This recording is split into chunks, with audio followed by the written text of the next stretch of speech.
everybody, and welcome. It is Hump Day, Wednesday. Really nice to have you here. Thank you so much. What earth-shattering news today in the Menendez case. If you're a true crime fan, I know you follow the Menendez case, and if you missed this one today, it's a doozy. We've all been wondering which of the three pathways to freedom may or may not work out for these two brothers who've been locked up for 3.5 decades. And today, the pathway that is kind of the easiest, a la just sign a piece of paper and it's done, that one started to look real good. The governor of California says that he is now ordering an assessment of sorts for those brothers. How risky would it be if, let's say, they were let out? That seems to be the metric that the governor is chasing at this point. And if you know anything about what the Menendezes have been doing for the last 35 years, you know full well they've been doing a lot of good. Like, a lot. Like if there were a case study in what you're supposed to do as a prisoner, it's what the Menendez brothers have been doing. So risk assessment, something tells me it's going to go well. And then what? Is the governor then poised to sign clemency for these brothers? It's a big, big deal. So we're going to talk all about it and actually give you the quotes, give you all of the information, and then we're going to talk to someone who actually works in the business of pardons and paroles to get the actual skinny on whether they have a shot. Okay, then remember the name J.P. Miller? Okay, how about Micah Miller? A little bit more familiar? Micah Miller was married to Pastor J.P. Miller and then took her life. But a lot of people thought it was J.P. who did it, or at least who pushed her to it. And they have not let him forget it. It has been a brutal run for J.P. Miller since Micah died, and it is getting worse because now he is facing a lawsuit and accusations from a woman who says he raped her when she was only 15. That is coming ahead. Her attorney is joining me. I'll ask some questions, find out about timing, because timing will actually matter in this particular case. And then I'm going to do something a little unorthodox on this program tonight. I worked in television now for like 37 years. Television is images and audio, right? It's combo. But tonight I'm going to show you a very long tape that has no audio at all. It was a big decision for my team and I to do this. We actually ran it up the flagpole because there's a lot at stake here. It is a beating. And it's not like any other beating. I know you've probably heard of lots of police beatings or jail guard beatings or gang beatings, whatever. This is a beating that for the life of me, I cannot figure out. I have looked and looked. I have tried and tried. And I want you to be the judge without me interfering and without interest groups interfering. I want you to see the video and I want you to weigh in whether the 10 prison guards who've been arrested and charged, 6 of them with murder, deserve to be in the boat that they're in. Again, it is a bit odd and it is hard to watch, so I'm going to give you lots of warnings well in advance of actually showing the tape. First, though, one door closes, and you know what happens. Another one opens. And you can quote me on that, especially when it comes to California's 2 most notorious parent killers, Lyle and Eric Menendez. The only door that matters, of course, is the big one, surrounded by guards and razor wire at the Richard J. Donovan Correctional Facility, where both brothers are serving life with no possibility of parole. But as I know you're aware, the Menendez brothers have at least 3 legal doorways to parole or outright freedom. And the odds of any one of them opening seem to vary by the moment. Hence, I covered this story a lot. Late last week, if you were watching the show, you probably saw the door marked retrial appeared to slam shut when the newly elected district attorney in LA announced he was very opposed to any new trials for those brothers. But that still leaves open the door that's marked resentencing. So we've already closed the door on retrials, according to the DA. Not the judge, but the DA. Now there's a door called resentencing. And there's a third door. The third door is marked clemency, and that is the one that is suddenly back in the spotlight tonight. Because earlier today, California's governor, Gavin Newsom, ordered the Board of Parole Hearings to investigate whether Eric and Lyle would pose, in his words, an unreasonable risk to the public if they ever got out of prison. He announced the move on his podcast. Have a look. The question for the board is a rather simple one. Do Eric and Lyle Menendez, do they pose a current, what we call unreasonable risk to public safety? The risk assessment will be conducted as they typically are conducted by experts in public safety as well as forensic psychologists. We're going to make the findings, by the way, available to the judges presiding over the resentencing motion in LA Superior Court, as well, of course, to the district attorney himself. There's no guarantee of outcome here. My office conducts dozens and dozens of these clemency reviews on a consistent basis, but this process simply provides more transparency, which I think is important in this case, as well as provides us more due diligence before I make any determination for clemency. So there's no guarantee of an outcome, the governor said, but that did not stop a Menendez cousin from sharing her absolute joy on Instagram. Take a look. It is not a guarantee. Okay. So it's a really important first step, but there are no guarantees. And that also, it's a very rigorous process. And it was explained to us how rigorous the parole board approval process in California is. And it's why they have a low recidivism rate, and that is very important. So just to prepare us for that. But I'm beyond thrilled that the governor is engaged, and here we go. Anna Maria Baralt on Instagram. If it opens at all, the clemency door does not necessarily open quickly. The assessment will take 90 days. And if Gavin Newsom decides to move forward, that board has 6 more months to think it over. And that brings me to door number 2. Lyle and Eric's long delayed, twice rescheduled resentencing hearing. That one's now less than a month away. And the DA, who is against any new trial, says he is not weighing in yet about the resentencing. Hasn't made a decision on that one yet. Hasn't said publicly how he feels about it yet, but he says he will. If it does happen, the brothers could actually be home for Easter. I'm joined now by Alexandra Kazarian. She's one of Lyle and Eric's attorneys, and also by Carol Shapiro, a former parole board commissioner in New York, who has been in this game, criminal justice, for 40 years. Welcome to the both of you. I'll start with you, Alexandra. I could say, what's your reaction? Or I could say, are you popping the champagne corks? Not popping them yet, but I'm in a much happier place than I was on Friday. I think everybody that is a supporter of the brothers and of their fight for freedom had a heavy heart on Friday, listening to Nathan Hochman speak for 45 minutes, basically just about the facts of the crime, and everybody knows them. And so going over it for 45 minutes seemed like just not the right focus. And I think that he did do the brothers a big favor by invoking Governor Newsom as many times as he did. It really did seem like he was asking the governor to take action. And I think the governor's office heard it, and he took that invitation, and he did. So today I am much happier than I was on Friday. So yes, I'm very optimistic, just like Anna Maria.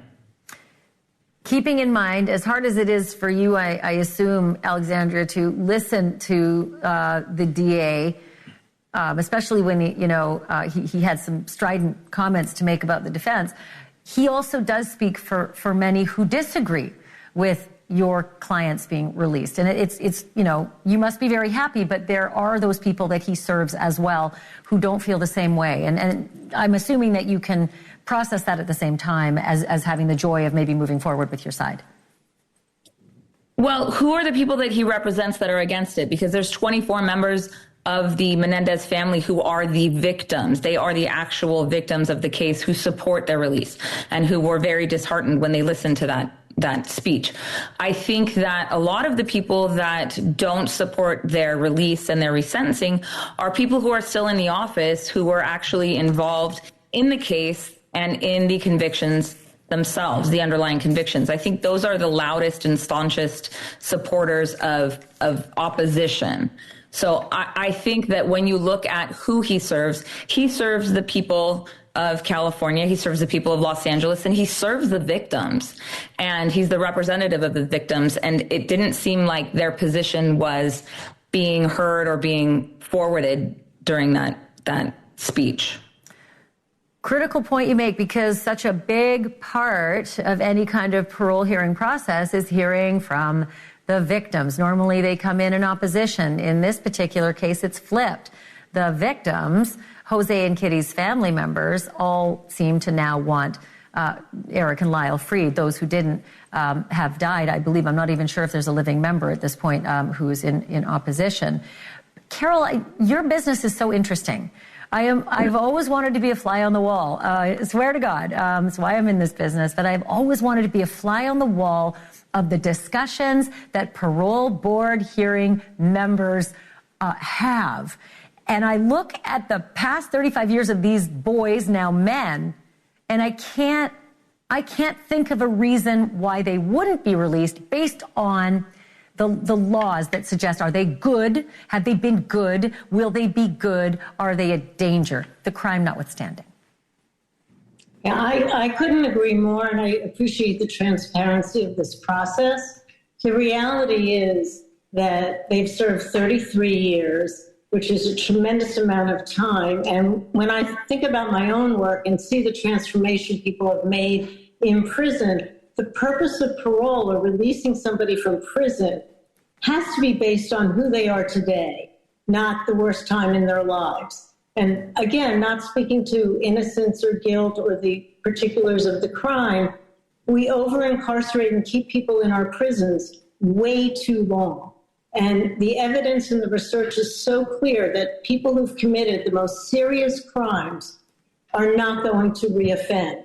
So the fact that the governor is interested in really assessing who the brothers are today is really critical. And frankly, they've done so much, as you've said, good, and made the most of their time in custody that they, and them and many more deserve to go home. That's the purpose of parole. The victim voice, and as you said, in this case, it's family. The victim voice is heard at the time of trial. At the time of release, again, we're looking at who are the people are today. And I think what the exercise that has been requested by the governor, which is very different than what we do in New York State, will show that they are not a risk to public safety and deserve. Let me pull on that thread, Carol. Yeah, Carol, that last part, that they are, quote, not a risk to public safety. This is called a risk assessment study, right? How could they give me an idea of how they could fail it? Because every report that I've read, granted, I don't have their whole prison file, but I've got the cliff notes that the case was, the current cases in front of the judge are based on. They're pretty compendious. How could they screw up? Like what could possibly sink a risk assessment? Every state is very different in terms of the tools they use, usually a mathematical computation that includes the crime of conviction, what they've done inside prison, any crimes while in custody, what they've done to, for their lives. It'd be very hard for these brothers to not do well on a risk assessment scale. But those are the reasons that people do not do well. And it usually has to do with how they've managed their time in prison, maybe using drugs, not doing very well, and not having a plan to go home. But again, I can't imagine in this particular case that there's going to be evidence of them not being ready to go home. So, Alexandra, the 90-day assessment, boy, that's long. I didn't realize it was as long. It is long.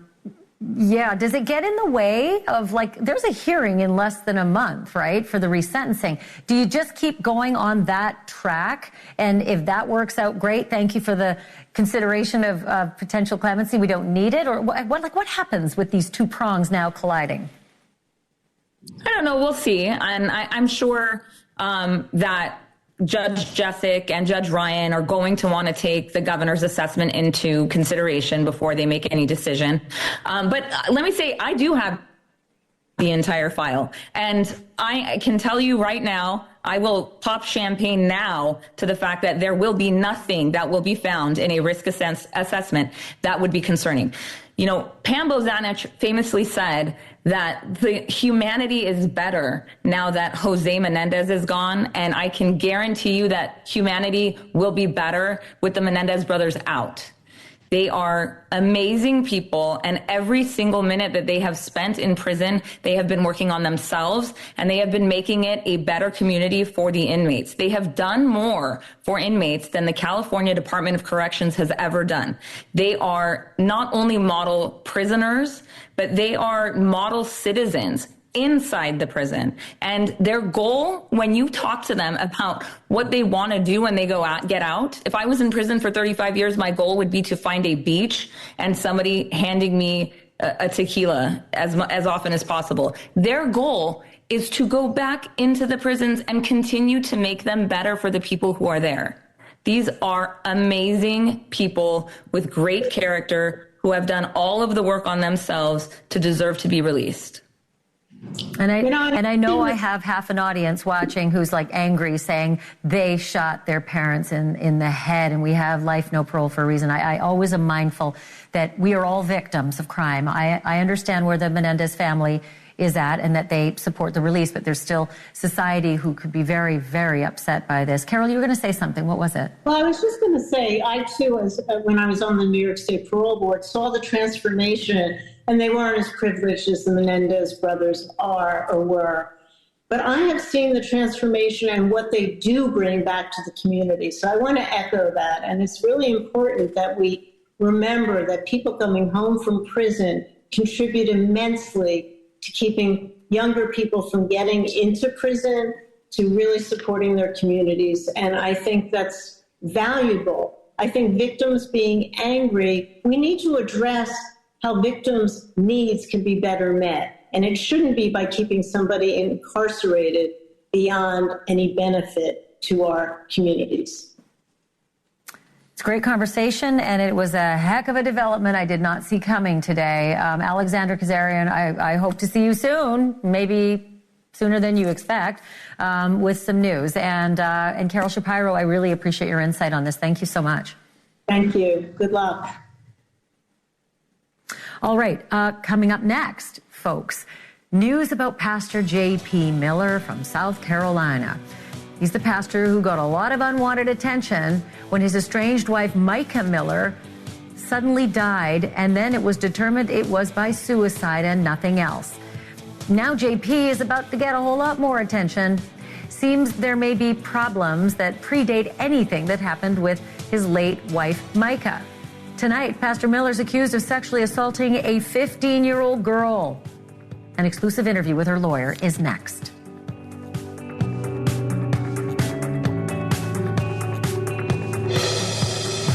And for a lot less than at the big box stores?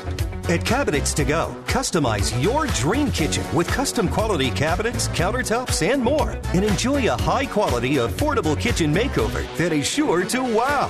Visit one of our showrooms nationwide and get your dream kitchen today for as low as $149 a month at CabinetsToGo.com.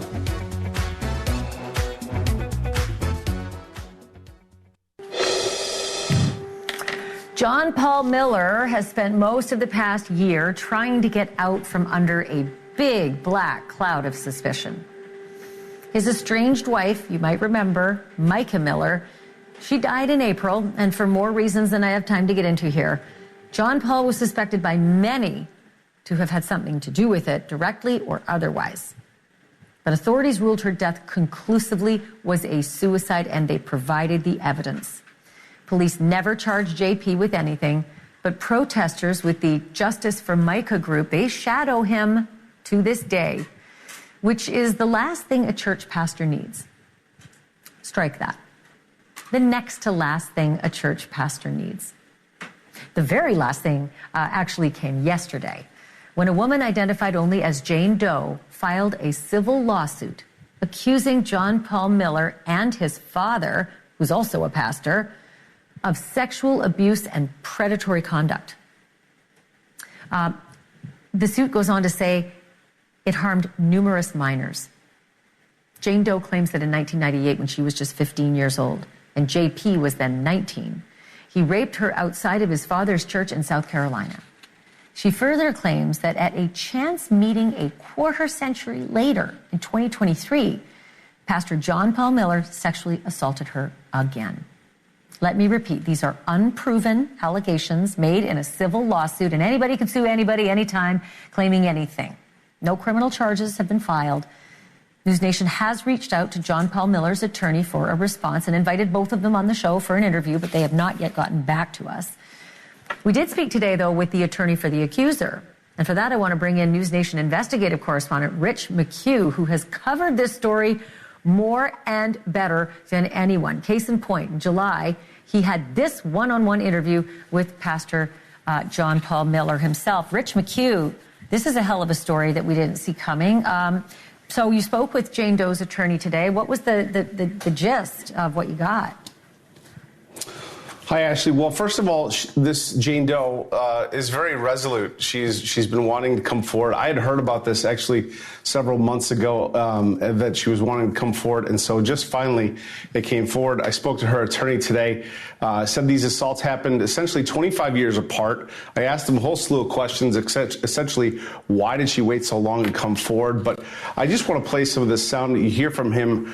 He explains the allegations, and again, these are unproven allegations. And I welcome the opportunity to talk to John Paul Miller again, but let's listen to Randy Hood in his own words.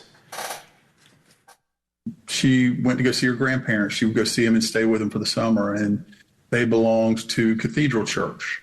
And Cathedral Church, which later became All Nations Church, was run by a man by the name of Reginald Wayne Miller. He goes by Wayne Miller, and he is the father of John Paul Miller.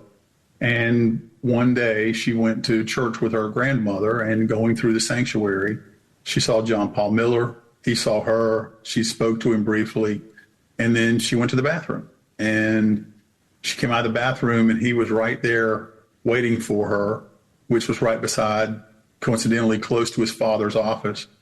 He then took her and forced her through a hallway and into a car. He had his truck conveniently sitting right there by the exit, and he raped her. Tell me the circumstances around the 2023 alleged assault. She was with a friend, and she met him out somewhere. They had some communication, or I don't know if she met him out somewhere. She saw him, and he came in as alleged in the complaint, and he came to her and went in like he was going to hug her, and as he did, he literally stuck his hand down her pants and grabbed her in the genital area. And there was a friend that was there with her. An eyewitness? I think it's an eyewitness. Has that friend agreed to cooperate in this? I have not personally spoken to her, but it's my understanding that she will corroborate that. Now, despite filing this under a Jane Doe, I asked the attorney, is she willing to come forward at some point and testify? He said, absolutely. She will absolutely sit for a deposition. So her identity may come to light at some point in this, Ashleigh.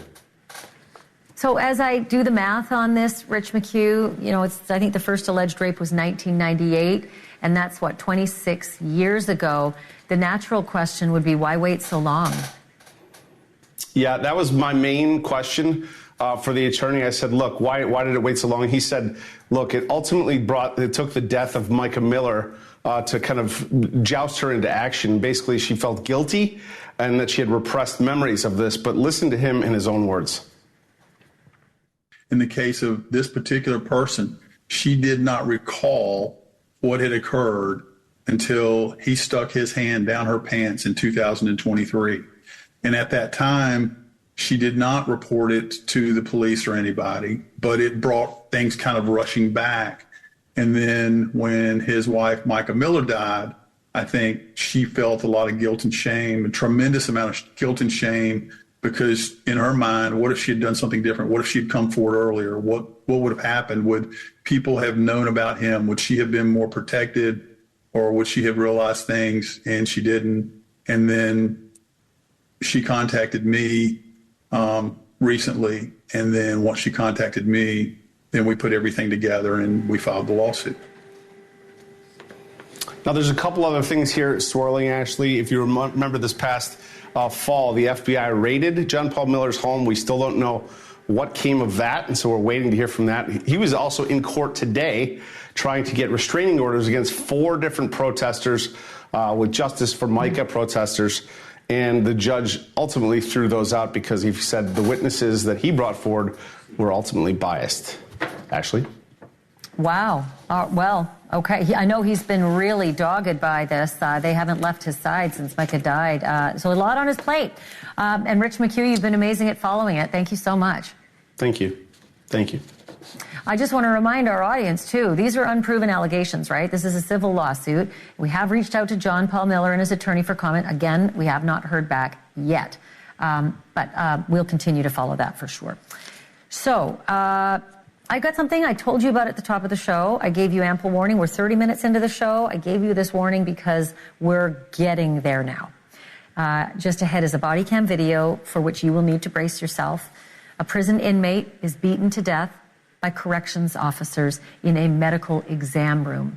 This happened at a prison in upstate New York. And before you think, oh, come on, he's just an inmate, he must have been doing something, what all inmates do, right? Fighting or resisting. Well, we have been searching high and low for any bit of evidence that shows that. So has the prison guards union and the prison system as a whole. And we are all coming up empty, which might be why 10 guards are now charged, 6 of them with murder.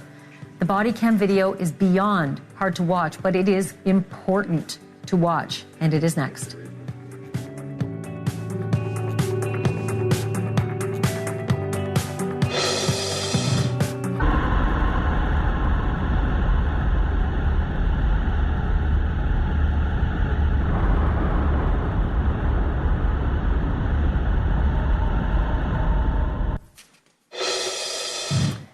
I am about to play a very long piece of video that's been a real struggle for both me and my team today. It is a body cam video of a seemingly unprovoked beatdown, a deadly beatdown at a prison in upstate New York in early December. A group of corrections officers, guards, brutalized a newly arrived inmate whose hands are cuffed behind his back throughout. The assault was so bad that he choked on his own blood and died. His name was Robert Brooks, and tonight 10 officers, former officers, are facing a slew of charges, and for 6 of them, it's murder.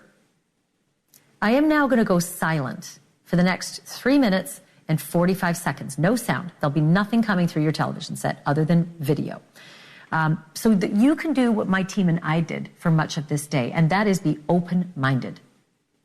I invite you to look for even the faintest indication that this terrible assault could possibly be justified in any way. I want you to see for yourself if the prisoner posed any threat, or if the prisoner put up any resistance, or if this is anything short of murder. I also want you to pay attention to the timestamp in the corner, because there are edits. The entire video runs for almost 15 minutes, but again, you're only going to see 3 minutes and 45 seconds. And you should also know that the guards did not know that their body cameras were recording, and that what they recorded, again, is completely silent. And once again, I warn you, the video you're about to see is extremely disturbing.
A newly unsealed indictment says that was actually the third beating that Robert Brooks endured that day by some of the same guards.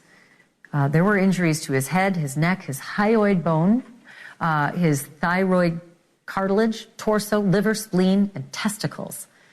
Brooks was serving a 12-year sentence for stabbing an ex-girlfriend and, ironically, was being transferred to the prison where he died for his own safety after fights with other inmates at his old prison. For its parts, the prison guards union, the New York State Correctional Officers and Police Benevolent Association, says that the guards in the video deserve, quote, the same presumption of innocence that every citizen is afforded. But then they also went on to say this. Again, this is the guards union.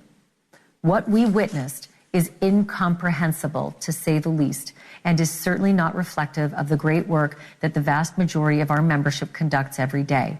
This incident not only endangers our entire membership, but it undermines the integrity of our profession. We cannot and will not condone this behavior. And the executive director of the Correctional Association of New York, tasked with overseeing the state's prisons, said in a statement that, quote, the depravity of the assault is incomprehensible, end quote. They also went on to call this, quote, not an aberration. It is hard to imagine how those words were received by my next guest. Robert Brooks' father joins me live after the break. Choose what I pay for. Sling lets you do that, clock boy. Choose and customize your channel lineup or pause and watch for free. Sling lets you do that. Robert Brooks was an upstate New York man, a prison inmate who died a despicable death for reasons only his killers can know. Those killers were guards at Brooks Prison, whose vicious and seemingly unprovoked attack was captured start to finish on their body cams. Tonight, 10 former New York corrections officers, they have all been fired, are under indictment. 6 for second-degree murder.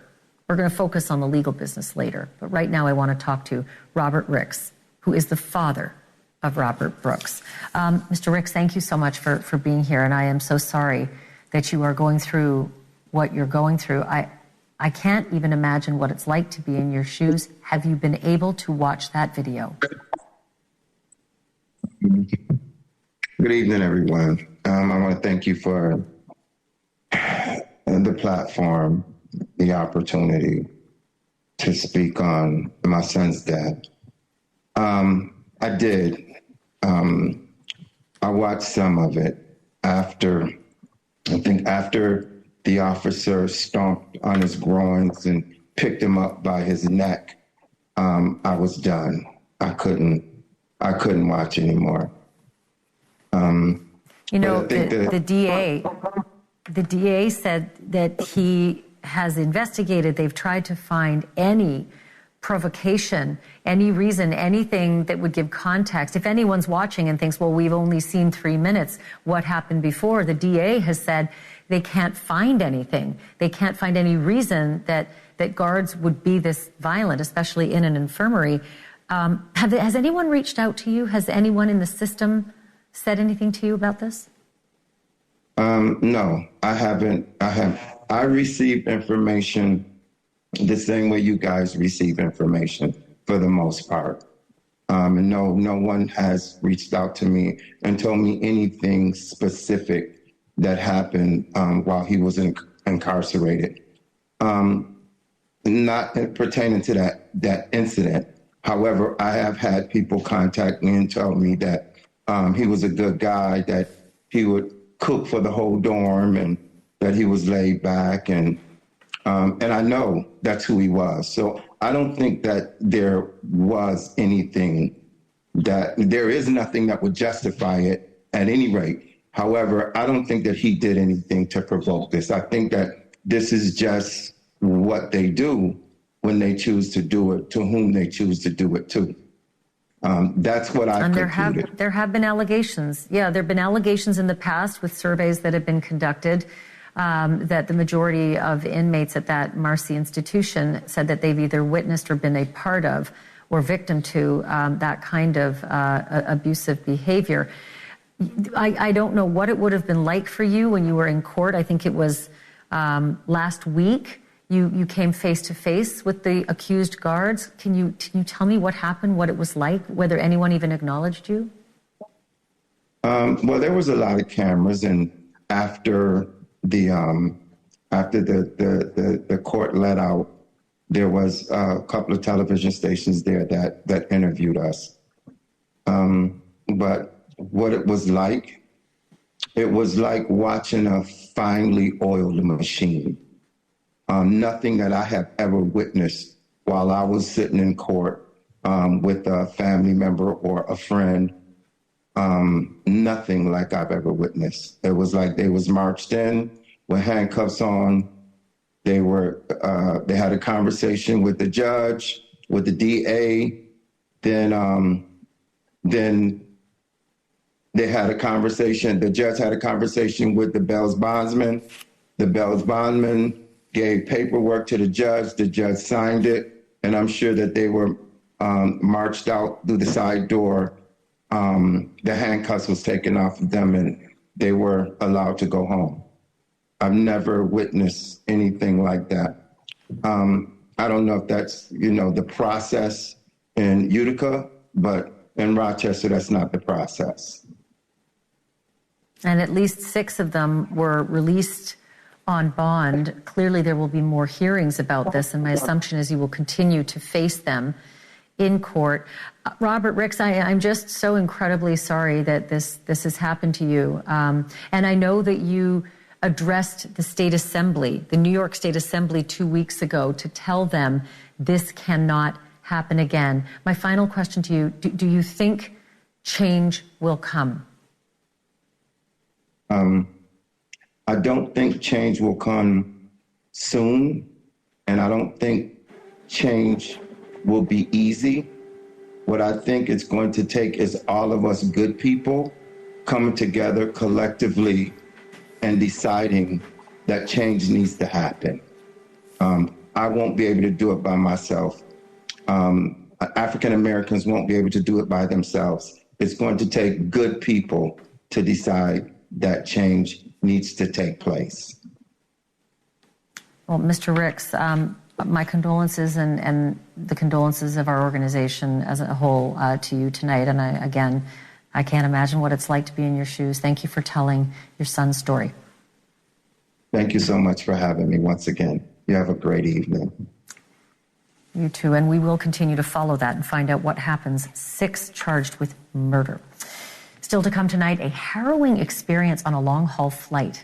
After the unexpected death of a passenger in midair, the crew forced a couple to sit next to her corpse for hours until they landed. How is that possible? We've got the details, and we've got the actual protocols if this ever happens on one of your flights. That's next.